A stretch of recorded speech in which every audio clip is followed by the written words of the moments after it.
রাসূল করিম সাল্লাল্লাহু আলাইহি সাল্লাম বলেছেন, একজন মুসলিম যদি আরেক মুসলমানের সাথে রাস্তাঘাটে কিংবা চলাচলের সময় যদি কারো পরস্পর দেখা হয়, যদি হাসি মুখে একটু জিজ্ঞাসা করে, কুশলাদি বিনিময় করে, তার জন্য আল্লাহ রাব্বুল আলামিন সাদকার সমান সওয়াব দান করে দিবেন।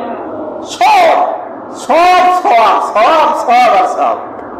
মানে একটা লোকের সাথে দেখা হলো, আপনি সালাম দেওয়াটা একটা সুন্নাত, আবার হাসি মুখে একটু সালাম দিবেন, সুন্নাত আদায় হলো দুইটা। কয়টা? দুইটা। কারণ ওই মুস্তি হাসি দিয়ে হাসি মুখে আর এক ভাইয়ের কাছে কথা বিনিময় করা, আল্লাহর হাবিব বলে এটা একটা সদকার সমান সওয়াব। সুবহানাল্লাহ বলেন। তার সাথে মুসাফা করবেন, এটা একটা সুন্নাত সওয়াব।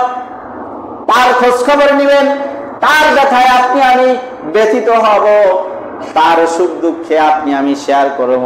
আল্লাহর রাব্বুল আলামিনের হাবিব বলেন এগুলি সব সওয়াব, সদকার সমান সওয়াব আল্লাহ রাব্বুল আলামিন তার আমল নামায় দিয়ে দিবেন। দেখছেন অবস্থা?